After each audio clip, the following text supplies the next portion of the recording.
আমার in total 4 সন্তান। এক সন্তান আল্লাহ নিয়ে নিয়েছেন, এক সন্তান আল্লাহর কাছে আছেন, জন্মের পরেই আল্লাহ পাক তাকে নিয়েছেন আলহামদুলিল্লাহ। ইনশাআল্লাহ তার সাথে আমাদের জান্নাতে দেখা হবে ইনশাআল্লাহ। আর এখন আমার 1 মেয়ে এবং 2 ছেলে।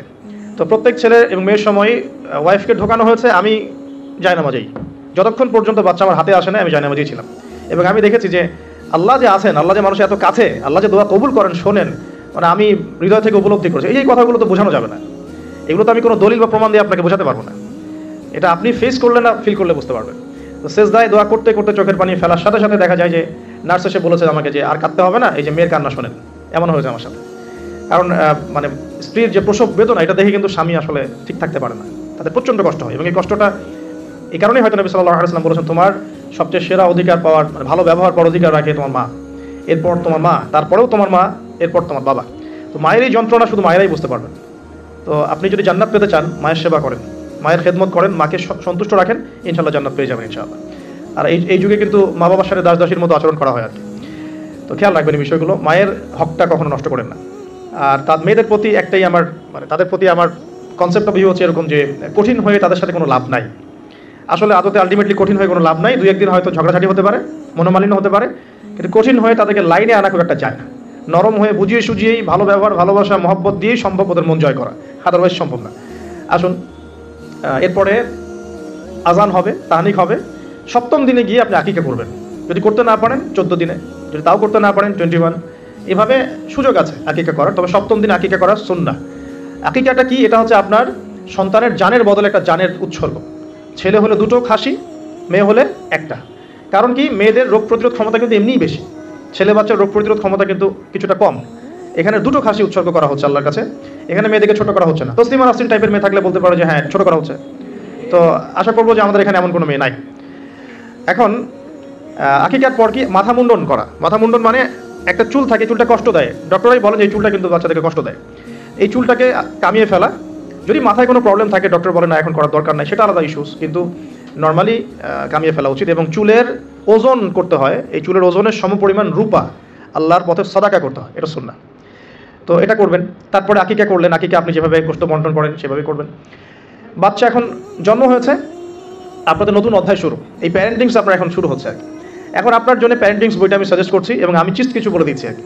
দেখুন, আদম আলাইহিস সালামের দুই ছেলে সম্পর্কে প্যারেন্টিংসের মধ্যে কথা এসেছে। আদম আলাইহিস সালামের 2 ছেলের সম্পর্কে কিন্তু কথা এসেছে। 1 নাম্বার হাবিল কাবিলের ঘটনা মনে আছে? 2 সন্তান পরস্পরে হিংসা বশত কিন্তু এক ভাইকে হত্যা করে ফেললো। যদি আপনাদের একাধিক সন্তান থাকে কারো প্রতি পক্ষপাতিত্ব করতে যায় না, তাহলে কিন্তু হাবিল কাবিলের মতো সম্পর্ক করে উঠবে আর কি। আর এই যুগে তো হাবিল কাবিলের সম্পর্ক এখনও চলছে। এখানে বহু কাবিল ঘুরে বেড়াচ্ছে দাড়ি টুপি নিয়েই, তাই না? এখন হাবিল কাবিল সম্পর্ক তো এখন আছে আর কি। কুরবানি কবুল হচ্ছে, আমারটা হচ্ছে না কেন? খেদমত হচ্ছে, আমি পারছি না কেন? মানুষ ওখানে ছুটছে, আমার কাছে আসে না কেন? ওই ওয়াজে 2 লাখ লোক হচ্ছে, আমার ওয়াজে হচ্ছে না কেন? মানে হাবিল কাবিল সম্পর্ক তো আছেই আর কি এখন। তো কাবিল কি করবে? হাবিলকে এলিমিনেট করার চেষ্টা করবে, হাবিলকে দুনিয়া থেকে সরাতে হবে, তাহলে সে সফল, তার ধারণা এমন।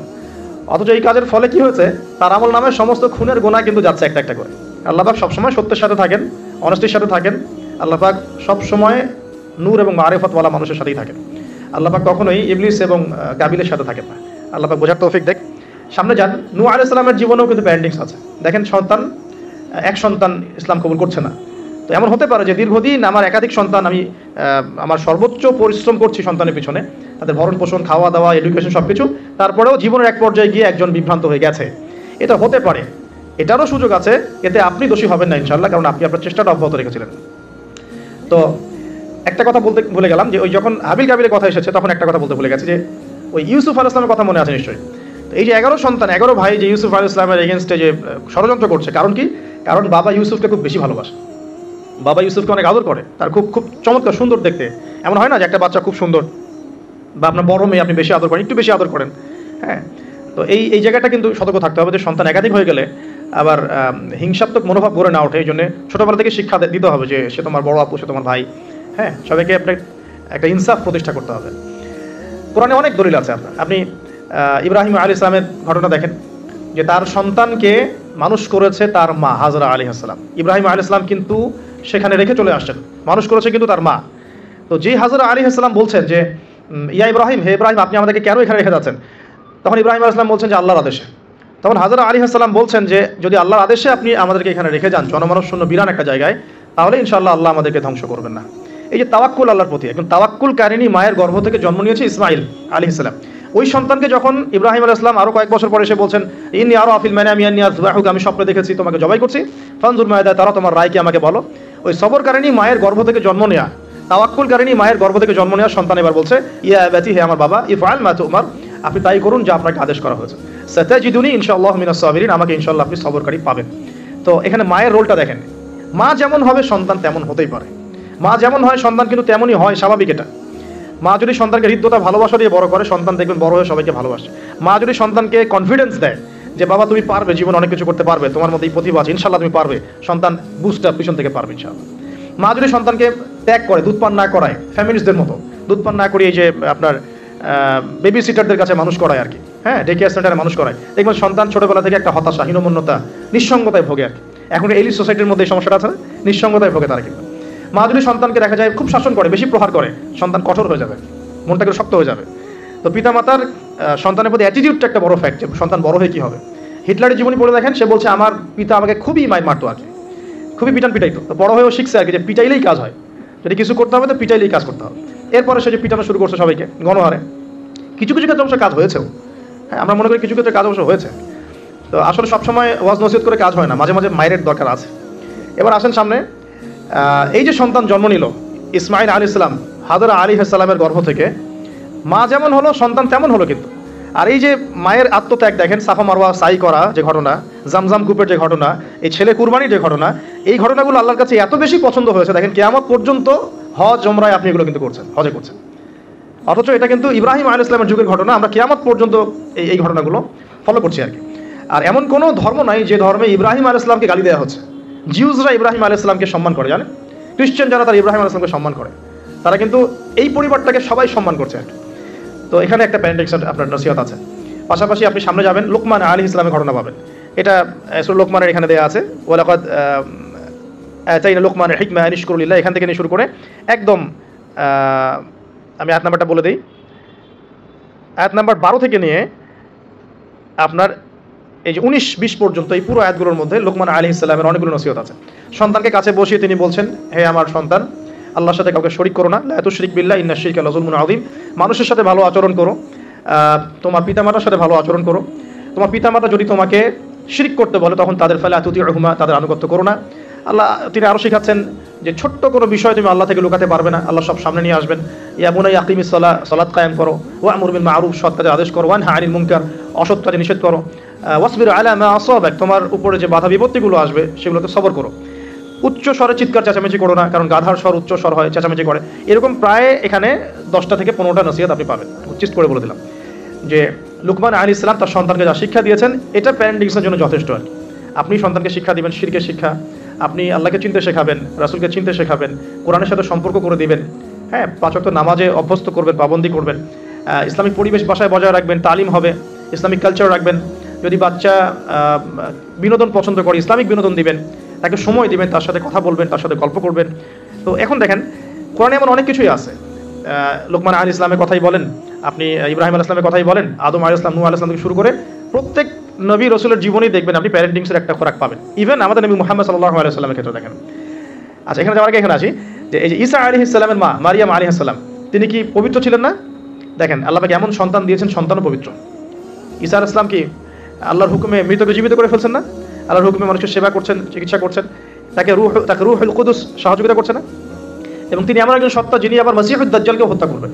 তাকে আল্লাহ পাক কত বড় একটা মাকাম দিয়েছেন, তার মা পবিত্র ছিলেন, পবিত্র মায়ের সন্তান। দেখেন নবী সাল্লাল্লাহু আলাইহি ওয়াসাল্লামের ক্ষেত্রে কি হয়েছে, তিনি মা এবং বাবার সঙ্গ খুব বেশি পাননি, কিন্তু তার আশপাশের মানুষ যারা ছিল আর কি, তার চাচা, তার দাদা, তারা সব সময় নবী সাল্লাল্লাহু আলাইহি ওয়াসাল্লামকে প্রচণ্ড ভালোবাসতেন, প্রশংসা করতেন। কাবা ঘরে নিয়ে কোলে নিয়ে বসে বলতেন, আমার ছেলে একদিন, আমার এই নাতি, আমার এই ঔরস থেকে, আমার এই বংশধর ইনশাআল্লাহ একদিন নেতা হবে, তার দাদা বলতেন বারবার। দেখেন নবী সাল্লাল্লাহু আলাইহি ওয়াসাল্লাম ছোটবেলা থেকে এই শিক্ষাগুলো, এই ভালোবাসাগুলো পেয়েছেন। ছোটবেলায় তাকে বেদুইনদের কাছে রাখা হয়েছে, মরুতে দৌড়িয়েছেন, খেলেছেন, হাড়হাড্ডি শক্ত হওয়ার জন্য, ফিজিক্যালি স্ট্রং হওয়ার জন্য। ভাষা শিখিয়েছেন নবী সাল্লাল্লাহু আলাইহি ওয়াসাল্লামকে ছোটবেলায়, ওই দুধমা হালিমার ওখানে তিনি ভাষা শিখছেন, আরবি ভাষা, বিশুদ্ধ ভাষা। তো ছোটবেলা থেকে নবী সাল্লাল্লাহু আলাইহি ওয়াসাল্লামকে যারা ভালোবাসতেন, খেয়াল করে দেখেন নবী সাল্লাল্লাহু আলাইহি ওয়াসাল্লামও বড় হয়ে সবাইকে ভালোবাসেন, এতিমের পাশে দাঁড়ান, বিধবার পাশে দাঁড়ান, মিসকিনের খোঁজ নেন, আমি বোঝাতে চাচ্ছি যে সন্তান সেটাই শিখবে যেটা পিতামাতা তাকে ছোটোবেলা শিখাবে। আপনি যে এনভায়রনমেন্টটা দিবেন সেই এনভায়রনমেন্টেই তার কৈশোর যৌবন করে উঠবে। সাহাবীদের জীবনী দেখেন, তাবিঈন জীবনী দেখেন, সলফে সালেহিনের জীবনী দেখেন, ইমাম বুখারী, ইমাম আবু হানিফা, শাফিঈ, আহমদ বিন হাম্বল, ইমাম মালিক, তাদের জীবনীগুলো দেখেন। তাদের পিতামাতার বিশাল সাপোর্ট ছিল তাদের এই জায়গায় আসার পিছনে। ঠিক আছে, তাদেরকে কখনো চিন্তা করতে হয় না এই দুনিয়া নিয়ে। দুনিয়ার পুরো বিষয়গুলো পিতামাতাই সেট করে দিয়েছেন। তোমরা খালি দিনের জ্ঞান অর্জন করো, দিনের খেদমত করো, ফকিহ হও, মুহাদ্দিস হও, দিনকে এগিয়ে নাও। ওদেরকে টেনশন ফ্রি করে দেন, বাকি পরিশ্রম আমরা করবো ইনশাআল্লাহ, সমস্যা নেই। পরবর্তী প্রজন্মকে ইসলামের জন্য তৈরি করতে হলে আমাদেরকে পরিশ্রম করতে হবে এবং তাদেরকে একটা সিকিউর সাউন্ড মাইন্ড দিতে হবে যে তোমার কাজ এগুলোই। এটা কিভাবে? এখন আসুন শুরুতে ছোটোবেলায় যে বাচ্চা হয়ে গেছে, এখন আমি শেষ করে দিচ্ছি 15 মিনিটের মধ্যে। ছোটোবেলায় যে বাচ্চাগুলো হচ্ছে আমাদের সন্তান, ছেলে মেয়ে, তো মনে রাখবেন যে একটা বাচ্চা কিন্তু 24 মাস যখন তার বয়স হয়, 24 মাসে সে কিন্তু মোটামুটিভাবে 50টা শব্দ মনে রাখতে পারে। যখন তার বয়স 3 বছর হবে তখন কিন্তু মোটামুটি 200 শব্দ সে মনে রাখতে পারে। এভাবে যখন গ্র্যাজুয়ালি বাড়ে আর কি, আপনার বাচ্চার বয়স যখন 5 বছর হয়েছে সে একই সাথে 2-3টা ভাষার শব্দ মনে রাখতে পারবে। ঠিক আছে, 5 বছর বয়সে বা 6 বছর বয়সে একটা বাচ্চা কিন্তু প্রায় 1500 থেকে 2000, কোনো কোনো ক্ষেত্রে 2500 শব্দ পর্যন্ত তার মাথায় মেমোরাইজ করতে পারে ছোটোবেলায়। এখন আমরা ওই সময়টাতে কী করছি? আমরা ওই সময় বাচ্চা কাচ্চাগুলোকে শেখাই, হাট্টিমাটিম টিম শেখাই, ওই যে মাঠে পাড়ে ডিম শেখায়, Jack and Jill, went of the hill, এগুলো শেখায়, হাম্পটি টাম্পটি স্যাটানো ওয়াল, এগুলো শেখায়। এগুলো শিখিয়ে ওদের মাথার যে কী বলবো, যে উর্বর যে একটা মস্তিষ্ক আমরা নষ্ট করে ফেলি আর কি। ইভেন মারা বাচ্চাদেরকে ঘুম পাড়ায়, হিন্দি সং বলে ঘুম পাড়াচ্ছে, হ্যাঁ, হয়তো খোকা ঘুমালো, পাড়া জুড়ালো, বর্গি এলো দেশ, এগুলো বলে ঘুম পাড়াচ্ছে। এখানে সূরা পড়ে আপনি ঘুম পাড়াতে পারতেন। আপনি এখানে কিন্তু কি বলবো, কোরআন তেলাওয়াত করতে করতে ঘুম পাড়াতে পারতেন, বা ইসলামিক যদি কিছু বলতেই হতো ইসলামিক কোনো নাশিদ বলে ঘুম পাড়াতে পারতেন। সব জায়গায় লক্ষ্য করতে হবে বাচ্চার কানে আমি কী দিচ্ছি। বাচ্চা হয়তো বলতে পারছে না কথা, তখন কিন্তু বাচ্চা শুনতে পারে, বাচ্চা বুঝতে পারে। বাচ্চা আপনাকে দেখে, পরিচিত ফেস দেখে বাচ্চা হাসে কেন? কারণ সে বুঝতে পারে, সে চিনতে পারে যে হ্যাঁ তিনি আমার কাছের কেউ। মাকে কেমন করে বাচ্চা চেনে? কীভাবে মায়ের গায়ের গন্ধে বাচ্চার কান্না থেমে যায়? এগুলো কি আল্লাহ পাকের আধ্যাত্মিকত্ব, মারিফত নয়, পরিচয় নয়? তো এগুলো খেয়াল রাখতে হবে। মায়েরা যখন বাচ্চাকে প্রতিপালন করবেন, ব্রেস্ট ফিডিংয়ের আগে বিসমিল্লাহ বলতে হবে। সে তো বিসমিল্লাহ বলতে পারছে না, আপনাকে বিসমিল্লাহ বলতে হবে। হ্যাঁ, তাকে ঘুম পাড়াবেন ইসলামিক শীতের মধ্য দিয়ে অথবা সূরা তেলাওয়াতের মধ্য দিয়ে, রাতের মধ্য দিয়ে সূরা ইখলাস পড়ে ঘুম পাড়াবেন। তাকে ঝাড়ফুঁক করবেন, তার গায়ের মধ্যে এত কিছু বেঁধে না দিয়ে তাকে সকাল সন্ধ্যা ঝাড়ফুঁক করবেন। এবং কয়েকটা দোয়া আপনি কন্টিনিউয়াসলি করবেন। আমি বলে দিই দোয়াগুলো। একটা সূরা আল ইমরানের মধ্যে আছে, সূরা প্রথম দিকে আছে, সূরা আল ইমরানের শুরুতে একটা দোয়া আছে যে রব্বি ইন্নী নাযারতু লাকা মা ফি বাতনি মুহাররারান ফাতাকাব্বাল মিন্নি ইন্নাকা আনতাস সামিউল আলিম। এটা একটা দোয়া। আর একটা এটাও সূরা আল ইমরানে আছে প্রথম দিকেই, যে রব্বি হাবলি মিন লাদুনকা যুররিয়াতান তাইয়্যিবা ইন্নাকা সামিউদ দুআ। এটা একটা দোয়া আছে সূরা আল ইমরানের প্রথম দিকে। সূরা ফুরকানের 74 নম্বর আয়াতে একটা দোয়া আছে, রব্বানা হাব লানা মিন আজওয়াজিনা ওয়া যুররিয়াতিনা কুররাতা আ'ইউন ওয়াজআলনা লিল মুত্তাকিনা ইমামা। এগুলো আপনি করবেন। আর বাচ্চাকে কি করবেন? ইমাম হাসান এবং হুসাইন রাদিয়াল্লাহু আনহুমাকে রাসূল সাল্লাল্লাহু আলাইহি ওয়াসাল্লাম যা করতেন, ইমাম হাসান হুসাইন রাদিয়াল্লাহু আনহুমাকে নিয়ে আসলে রাসূল সাল্লাল্লাহু আলাইহি ওয়াসাল্লাম বলতেন যে উঈযুকুমা, দুজন ছিলেন এজন্য বলতেন উঈযুকুমা। যদি একজন হয় এবং সে যদি ছেলে বাচ্চা হয় তাহলে আপনি বলবেন উঈযুকা, আর যদি একজন মেয়ে বাচ্চা হয় তাহলে বলবেন উঈযুকি। আমি বুঝাতে পারছি? একজন মেয়ে বাচ্চা হলে উঈযুকি, একজন ছেলে হলে উঈযুকা, আর দুজন হলে বলবেন উঈযুকুমা। তো উঈযুকা দিয়ে শুরু করলাম। তো উঈযুকা বিকালিমাতিল্লাহি তাম্মা মিন কুল্লি শাইতানিন ওয়া হাম্মা ওয়া মিন কুল্লি আইনিন লাম্মা। এই দোয়াগুলো পড়ে বাচ্চাকে ঝাড়ফুঁক করতে হয়। বদনজর লাগতে পারে, চোখে নজর লাগতে পারে। তো এই দোয়াগুলো করা, পাশাপাশি সূরা ফালাক, নাস, ইখলাস এগুলো পড়ে ঝাড়ফুঁক করা, সূরা ফাতিহা পড়ে ঝাড়ফুঁক করা, বাচ্চা ভালো থাকবে ইনশাআল্লাহ। বাচ্চাকে যে ঘরে রাখবেন সেখানে কোনো প্রকার ছবি মূর্তি রাখবেন না, বাচ্চা রাত্রেবেলা ভয় পেয়ে কাঁদতে পারে, এগুলো করতে যাবেন না। ফিডিংটা ভালো দিবেন, ব্রেস্ট ফিডিং চেষ্টা করবেন। যদি কোনো কারণে মায়েদের কোনো প্রবলেম থাকে সেটা ডিফারেন্ট ইস্যুস, তবে ব্রেস্ট ফিডিংটাই চেষ্টা করবেন। এতে মায়ের সাথে বাচ্চার একটা অন্তরঙ্গ সম্পর্ক তৈরি হবে, এটা বাচ্চার হক। এবার বাচ্চা যখন বড় হচ্ছে ওকে আজে বাজে কিছু শেখাবেন না, আস্তে আস্তে কথা বলা শিখবে, পরিবেশ পরিস্থিতি বোঝা শিখবে। তাকে সময় দিবেন, এক নাম্বার তাকে সময় দিবেন, তার সাথে গল্পগুজব করবেন, তাকে নিয়ে ঘুরবেন, তার সাথে খেলবেন, হ্যাঁ, তাকে আনন্দ দিবেন। আপনি আপনার টাইমের একটা অংশ তার জন্য ফিক্স রাখবেন, বাচ্চার জন্য ফিক্স রাখবেন। আর সব দায়িত্ব শুধু মায়ের উপর ছেড়ে দিবেন না, পুরুষের উপর অনেক দায়িত্ব আছে। এবং গ্র্যাজুয়ালি সে বড় হবে, পিতার সময় পিতার হকটা যেন পিতার থেকে পায়, মায়ের হকটা মায়ের থেকে পায়। এবার শিক্ষার কথা আসবে। ওকে এমন জায়গায় পড়াবেন না যেখানে পড়ালে তার কচি আত্মাটা নষ্ট হয়ে যায়। ফার্স্ট অফ অল পরিবারের পরিবেশ ঠিক করলাম। এখন ওকে যদি বাইরে পাঠাচ্ছি, আমি বাইরে এখন কোথায় পাঠাচ্ছি? আমি তাকে বাইরে যদি এমন জায়গায় পাঠাই যেখানে গেলে তার কচি আত্মাটা নষ্ট হয়ে যাবে, সে সেক্সুয়াল হ্যারাসমেন্টের শিকার হবে, সে ফ্রি মিক্সিং শিখবে, সে হাম্পটি টাম্পটির এসব শিখবে, অন ইসলামিক কালচারে অভ্যস্ত হবে। হ্যাঁ, এমন হয়ে যাবে আমার বাচ্চা লাইলাতুল কদর চিনে না, 31st নাইট চিনে, তারপর তো সমস্যা। তাহলে ওকে আমাকে পড়াশোনার ক্ষেত্রে এমন এনভায়রনমেন্ট দিতে হবে যে এনভায়রনমেন্টটাতে সে দুনিয়ার জ্ঞানগুলো অর্জন করতে পারে, পাশাপাশি পরকালীন জ্ঞান অর্জন করতে পারে, আল্লাহকে চেনে, রাসূলকে চেনে, কোরআনকে চেনে, হাদিস সুন্নাহ এগুলো যেন চেনে এবং জানে। এই জন্য ইনস্টিটিউশন কোথায়, প্রশ্ন হচ্ছে এটা। এখন যদি থাকে আলহামদুলিল্লাহ খুব ভালো, যদি না থাকে আমাদের পরবর্তী প্রজন্মকে বাঁচানোর স্বার্থে হলেও আমাদেরকে এরকম প্রতিষ্ঠান গড়ে তুলতে হবে। কারণ যেগুলো আছে সেগুলোকে আপনি চেঞ্জ করতে পারছেন না। যদি মাদ্রাসা দিয়ে দেন, ম্যাক্সিমাম মাদ্রাসা একমুখী শিক্ষা দিয়ে দিচ্ছে, কম্বাইন্ড এডুকেশন এখানে খুব একটা পাওয়া যাচ্ছে না। যেটা পাওয়া যায় সেটা প্রয়োজনের তুলনায় নিতান্তই কম, যারা ওয়ার্ল্ড ডিল করেন তারা বুঝতে পারবেন। আবার সেকুলার জায়গায় দিয়ে দিলে কি হবে, সে তো ইসলাম থেকে টোটালি ডিটাচড হয়ে গেল আর কি। তো প্রতিষ্ঠানের রিফর্ম করতে হবে অথবা নতুন করে গড়ে তোলার চেষ্টা করতে হবে, বা সিলেবাসে পরিবর্তন আনার চেষ্টা করতে হবে। এরপর যখন সে কৈশোরে যাবে, দেখবেন শৈশবের বীজটা ভালো ছিল, কৈশোরে ইনশাল্লাহ আপনার বাচ্চা টিকটক প্রজন্মের মতো হবে না ইনশাল্লাহ, কিশোর গ্যাংয়ে যোগ দিবে না ইনশাল্লাহ, ওই যে 8, 9, 10 পরে সিগারেট খাবে না ইনশাল্লাহ। 8, 9, 10 মেয়েরা তো অনেকে জেনা করে সতীত্ব নষ্ট করে ফেলছে না এখন, এরকম হবে না ইনশাল্লাহ।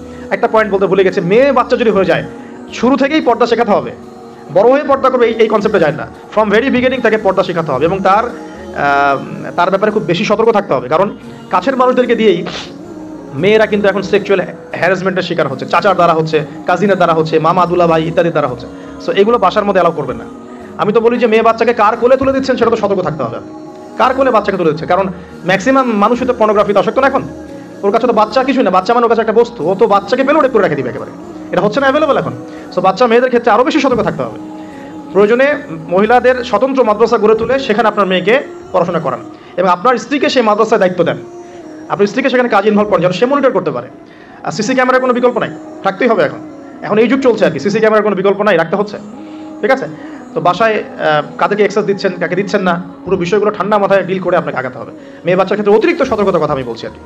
আর ছেলে বাচ্চার ক্ষেত্রে সতর্ক থাকবো কেন, বাইরের পরিবেশ তো আর আমার বাড়ির মতো না। বাইরের পরিবেশে গিয়ে যখন দেখবে যে মিথ্যা বলে কিছু আছে, প্রতারণা বলে কিছু আছে, ওকে কেউ ধমক দিচ্ছে, কেউ তাকে সেক্সুয়ালি টাচ করছে, ব্যাড টাচ গুড টাচ, ও বোঝার ক্ষমতা কিন্তু ওর আছে কোনটা ব্যাড টাচ কোনটা গুড টাচ। এখন ও তো ভিতর থেকে ডিস্ট্রয়েড হয়ে যাবে। তখন কি হবে, এখানে সলিউশনটা কি হতে পারে, আপনাকে অ্যাজ এ ফ্রেন্ড জগৎটা থেকে বুঝাতে হবে যে বাবা মা আসলে জগতে ভালো মানুষও আছে, পচা মানুষও কিন্তু আছে। ভালো কাজ যেমন আমরা যেমন নামাজ পড়ি, আমরা যেমন এইগুলো ভালো কাজ করি, পচা কাজও মানুষ করে, মানুষ কিন্তু এই করে। বাচ্চা কিন্তু প্রশ্ন করবে, বাবা এটা কেন, ওটা কেন, আব্বু এটা কেন, ওইটা কেন, সব প্রশ্নের উত্তর আপনাকে দিতে হবে। সব প্রশ্নের উত্তর দেওয়ার মতো আপনার ধৈর্য থাকতে হবে, কারণ আপনার ডিউটিটা কিন্তু বাইরে শেষ না, জব সেক্টর ডিউটি শেষ না, বাসায় ঢুকবেন ডিউটি শুরু হবে, বাসায় ঢোকার পর ডিউটি শুরু হবে। মেয়ে প্রশ্ন করবে, মেয়েকে নিয়ে ঘুরবেন, কথা বলবেন, তাকে জগৎ চিনাবেন। হ্যাঁ, আমার মেয়ে আমাকে বলছিল যে বাবা আমরা যে এরকম করে কাপড় পরি, ওই মেয়েগুলো যে কাপড় পরে নাই, কী অ্যান্সার দিব আমি? তো বললাম যে আম্মু আসলে তাদের বাবা মা মনে হয় তাদেরকে এভাবে শিখায় নাই, আমরা যেমন তোমাদেরকে শিখাইছি তাদের বাবা মা শিখায় নাই। ও মসজিদে যেতে খুব পছন্দ করে, তো মসজিদে যখনই যাই নিয়ে যান, আপনারাও নিয়ে যাবেন।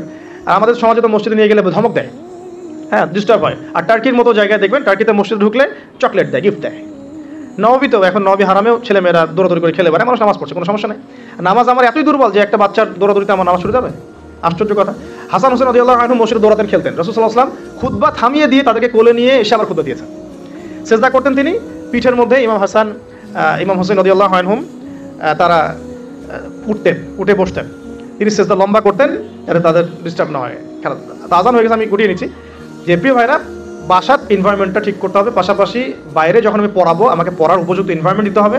জগতের যে অপারগতা অসারতাগুলো আছে, মিথ্যা, প্রতারণা, হাবিজাবি, বেপরদামি, এগুলো ওদের সাথে ডিসকাস করে অ্যাজ এ ফ্রেন্ড আপনাকে এগুলো উত্তর দিতে হবে।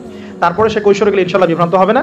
তাকে ফিজিক্যালি শেষ করে দিয়ে 2 মিনিট তাকে ফিজিক্যালি স্ট্রং করার চেষ্টা করবেন, তার খাবার যেন নিউট্রিয়াস খাবার সে পায় সেটা ইনশিওর করবেন।